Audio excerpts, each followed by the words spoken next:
నమస్తే. ప్రస్తుతం మనతో పాటు టీడీపీ స్పోక్స్ పర్సన్ ఏఎస్ రావు గారు ఉన్నారు. ఆయనతో మాట్లాడతాం. నమస్తే సార్.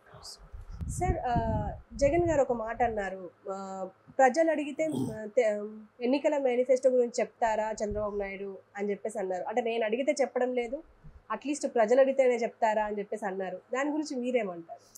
జగన్మోహన్ రెడ్డి ప్రజలను ఎరిపుష్పాలు అనుకుంటున్నాడు. నేను అడుగుతున్నారే, జగన్మోహన్ రెడ్డి పోలవరం సంవత్సరంలో కంప్లీట్ చేస్తున్నావు కదరా, ఏమైందిరా పై నత్తిప్పకోడి, ఇప్పటివరకు పోలవరం గతి లేదు. 3 రాజధానులు అన్నావు కదా, 3 రాజధానులు అని చెప్పేసి ఒక రాజధాని 3 రాజధానులు నువ్వు అన్న ప్రకారంగా 3 రాజధానులు అంటే 3 నగరాలలో ఇప్పటివరకు భవనాలు ఉండాలి కదా. భవనాలు కాదు, ఒక బాత్రూమ్ కట్టే ముఖం కూడా లేదు. ఇంకొకటి ఏంటంటే దశల వారీగా మద్యపానం నిషేధం చేస్తా అన్నావు కదా, దశల వారీగా మద్యపానం చేసేది దేవుడిగా కానీ అక్కడ ఒక్కొక్క వైన్ షాప్ కింద 50 బెల్ట్ షాపులు నడుస్తున్నాయి. నాణ్యత ప్రమాణం లేనటువంటి మద్యం దాయించి ప్రజల ప్రాణాలు తీస్తున్నావు. ఇది నీ మేనిఫెస్టోలో ఉందా? నువ్వు ఇచ్చినట్టు హామీలు ఏంటివి? నువ్వు ఇచ్చినట్టు హామీలు కావా? ఈ దేశ ప్రజలకు ఈ యొక్క రాష్ట్రం యొక్క భవిష్యత్తును నిర్ణయించేటువంటి విషయాలు వీటిది చేయకుండా ఏదో వాడికి పథకాలు ఇచ్చినంత మాత్రాన మొత్తం దేశమంతా నువ్వే అభివృద్ధి చేస్తున్నావు, రాష్ట్రాన్ని మొత్తం నువ్వే తీసుకుపోతున్నావు అన్నట్టు ఒక అపోహ క్రియేట్ చేయాలనుకుంటున్నావు. నియంత్రణ నీవు పగటి కళలు కంటున్నావు. అదే దుర్మార్గుడా హత్యలు చేసే హత్య రాజకీయాన్ని ఎవరు కొనసాగిస్తున్నారు ఈరోజు ఆంధ్రప్రదేశ్లో? అది నువ్వు చెప్పు. చంద్రబాబు నాయుడు కలిగేంత స్తోమత లేదు నీకు. చంద్రబాబు నాయుడు 45 సంవత్సరాలు రాజకీయం చేస్తారు, నువ్వు 4 సంవత్సరాలు పరిపాలించలేవు. 4 సంవత్సరాలు ఆంధ్రప్రదేశ్ రాష్ట్రం సర్వనాశనం పట్టించావు. అది నీ చరిత్ర. మాలాంటి వాళ్ళకు నువ్వు ప్రశ్న జవాబు చెప్తే నువ్వు ఒక నాయకుడిగానే అనుకుంటాం, పరిగణిస్తారు ఆంధ్రప్రదేశ్ ప్రజలు. నేను ముఖ్యమంత్రిగా ఎప్పుడే ప్రజలు మర్చిపోయారు, ఒక మూర్ఖుడిగా దుర్మార్గుడిగానే చూస్తున్నారు ఈరోజు. అండ్ ఇంకో మాట కూడా అన్నారు సిద్ధం సభలో, పోలవరం కంప్లీట్ చేశారా చంద్రబాబు నాయుడు, ప్రత్యేక హోదా తీసుకొచ్చారా, స్పెషల్ స్టేటస్ గురించి ఇవన్నీ చంద్రబాబు నాయుడు తీసుకొచ్చాడా అని అంటున్నారు. కానీ విమర్శలు ఏమొస్తున్నాయంటే వైఎస్ జగన్ ఇన్ని రోజులు ఉన్నారు కదా, ఎందుకు తీసుకురాలేదు అని చెప్పి. చూడండి అమ్మా, పోలవరం జాతీయ హోదా ఇచ్చారు. కేంద్ర ప్రభుత్వం ద్వారా నిధుల ద్వారా అది చేపట్టాల. అది చేపట్టేటువంటి ఆ నిర్మాణం బాధ్యత రాష్ట్ర ప్రభుత్వం తీసుకుంది. చంద్రబాబు నాయుడు గారు చొరవతో ఆ రోజు అంతవరకు కన్స్ట్రక్షన్ అయింది. చంద్రబాబు నాయుడు గారు హయాంలో ఎక్కడ వేసిన గొంగడి, ఎక్కడ పోలవరం ఎక్కడ వరకు అయిందో ఇప్పుడు కూడా అదే స్థితిలో ఉంది. డైఫ్రామ్ వాళ్ళు సాగు చూపించుకుంటూ, డైఫ్రామ్ వాళ్ళు రిపేర్ సాగు చూపించుకుంటూ ఇప్పటి వరకు పోలవరంలో ఒక ఇటుక కూడా వేయలేదు, ఒక సిమెంట్ బస్తా కూడా వేయలేదు. ఇది వాస్తవము. అదే కాకుండా ఇంకా అనేక విషయాలు. పోలవరం విషయం ఒకటి వస్తే ఇంకా మేము చేసినటువంటి ఏం అభివృద్ధి చేశారు మీరు? రాష్ట్రంలో 5 సంవత్సరాల నుంచి మొత్తం పదవీ కాలం చేసింది ఏంది? నువ్వు చేసింది ఏంటంటే హత్య రాజకీయాలు.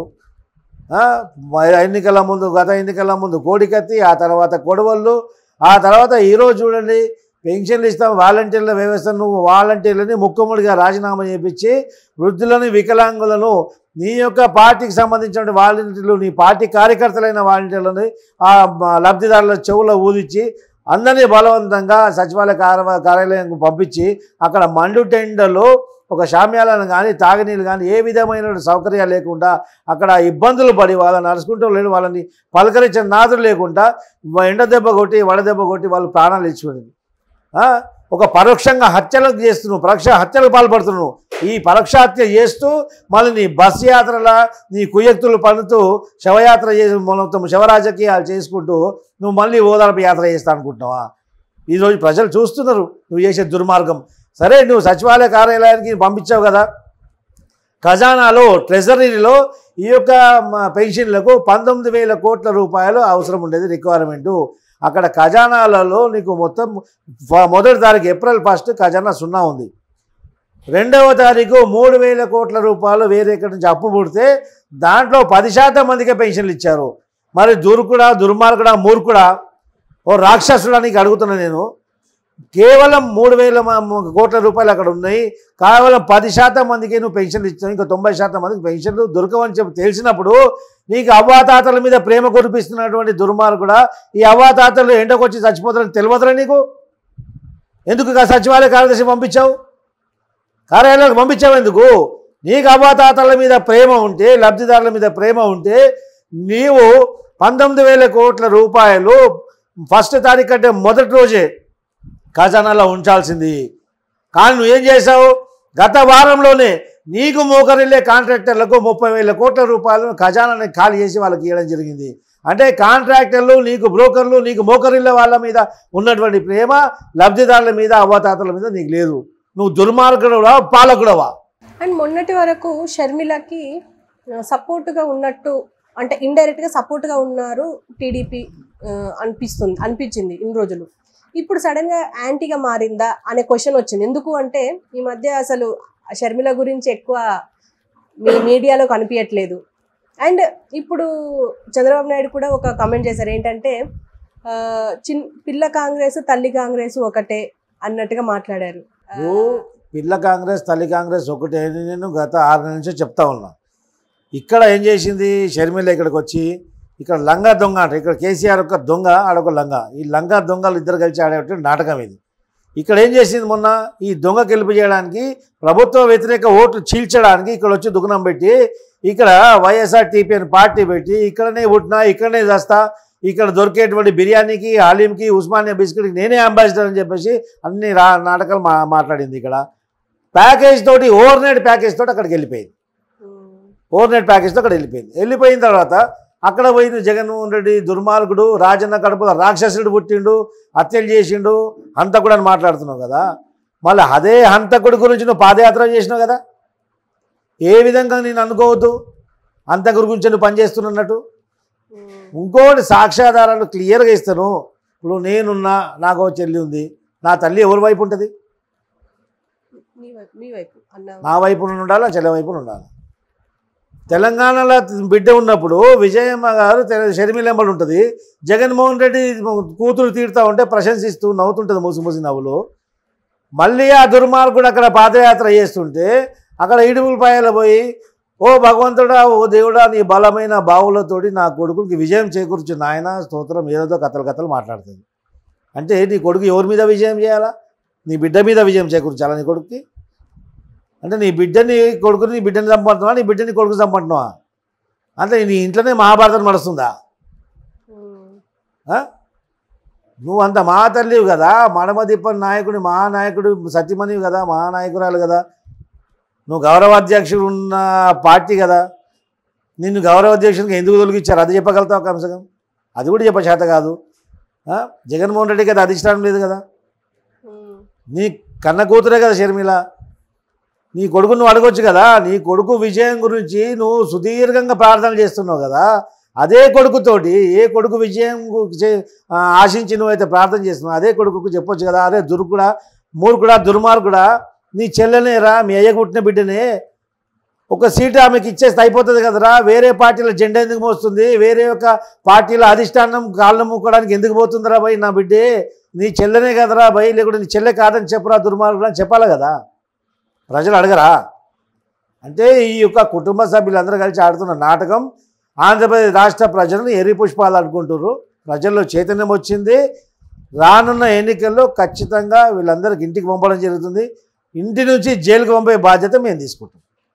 అండ్ ఇంకోటి కూడా త్రిబుల్-ఆర్ అంటే రఘురామకృష్ణంరాజు గారిది అసలు ఎందుకు కన్ఫ్యూజన్లో ఉన్నది? ఇన్ని రోజులేమో ఆయన అంటే నరసాపురం నుంచి ఆయన గెలుస్తారు అని అందరికీ తెలిసిన విషయమే, అంటే ఆయనకు పెట్టిన పేరు అది.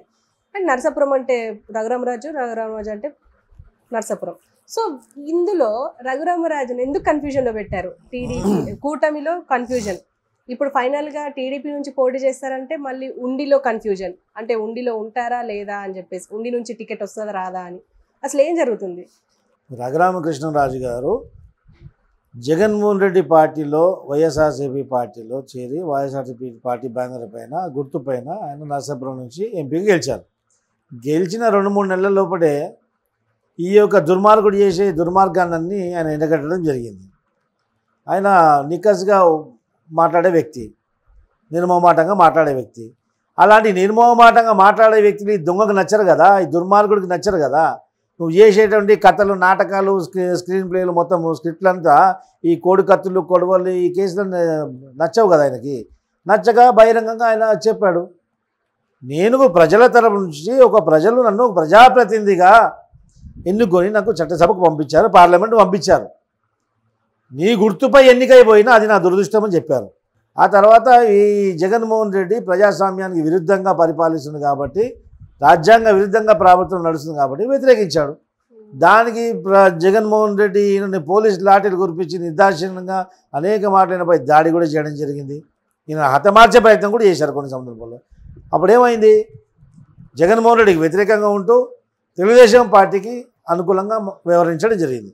అదే కాకుండా చంద్రబాబు నాయుడు గారు ఇబ్బందుల్లో ఉన్నప్పుడు, జైల్లో ఉన్నప్పుడు తెలుగుదేశం పార్టీకి అత్యంత సన్నిహితంగా ఉండి మాకు సానుకూలంగా ఉన్నారు. వారు మాతో ఉన్నటువంటి సానుకూలంగా ఉన్నటువంటి ఆ యొక్క సందర్భంగా అనుకూలంగా దాని గురించి చంద్రబాబు నాయుడు గారు కూడా వారికి ఎప్పుడు కూడా తగిన విలువ ఆయనకి ఇచ్చారు. అదే కాకుండా వారు మొన్నటి వరకు కూడా వైసీపీ యొక్క ఎంపీగానే కొనసాగారు. ఎంపీ పదవికి రాజీనామా చేయలేదు. పూర్తి పదవీ కాలం అయిపోయేంత వరకు కూడా ఆయన ఎంపీకి రాజీనామా చేయలేదు. ఒకవేళ ఆయన ఎంపీ, మేము కూడా ఒక విషయం కమ్యూనికేషన్ గ్యాప్ ఎక్కడ వచ్చిందంటే, కేంద్ర ప్రభుత్వంతో సత్సంబంధాలు ఆయనకు ఉన్నాయి కాబట్టి బహుశా ఆయన బీజేపీలో చేరుతారేమో, చేరి బీజేపీ కోటాకు వచ్చినటువంటి కోటాలో ఆయన ఎంపీగా పోటీ చేస్తారేమో అని అలా ఊహించారు. దాంట్లో ఏమైపోయింది, ఆయన మొన్నటి వరకు ఏ పార్టీలో చేరకపోవడము, బీజేపీ వాళ్ళు కూడా మాకు సంబంధం లేనట్టు వాళ్ళు దూరం అయిపోవడము, జనసేనలో ఎలాగా అకామిడేట్ చేయడే పరిస్థితి లేదు కాబట్టి కొంచెం కన్ఫ్యూజన్ క్రియేట్ అయింది. అలా నరసాపురం టికెట్ వేరే వాళ్ళు ఆశించడం, వాళ్ళకి ఇవ్వడం జరిగిపోయింది. ఆ తర్వాత మళ్ళీ చంద్రబాబు నాయుడు గారి దగ్గరికి వచ్చారు వాళ్ళు. చంద్రబాబు నాయుడు గారు మీరే నా రాజకీయ భవిష్యత్తు చూసుకోవాలి, రాజకీయ భవిష్యత్తు అంతా మీ చేతిలో ఉందని చెప్పి చంద్రబాబు గారు చెప్పారు. చంద్రబాబు గారు క్లియర్గా దిండి నుంచి వరకు టికెట్ అనౌన్స్ చేయడం జరిగింది. ఇప్పుడు ఒక సీటు పైన కొంత సిట్టింగ్లు కానీ అక్కడ ఆశావాహులు గత 5 సంవత్సరాలు పనిచేస్తూ ఉన్నారు. వారిపైన ఒక వేరే క్యాండిడేట్ని పెట్టినప్పుడు ఏమవుతుందంటే కొద్దిగా అసంతృప్తి అనేది వస్తుంది. ఏదేమైనప్పటికీ కూడా రఘురామరాజు గారికి సీటు కన్ఫర్మ్ చేశారు. ఖచ్చితంగా ఆ సీటు పైన వాళ్ళు పోటీ చేస్తారు. అసమ్మతులు ఎవరున్నా కానీ అధినాయకుడు పిలిచి వాళ్ళని బుజ్జగించడం జరుగుతుంది. ఖచ్చితంగా అందరం కూడా ఏకతాటిపై వచ్చి రఘురామకృష్ణరాజు గారు కూడా అదేవిధంగా కూటమిలో నాయకులందరూ కూడా విజయం చేకూర్చే విధంగా అందరూ పనిచేయడం జరుగుతుంది. Thank you sir.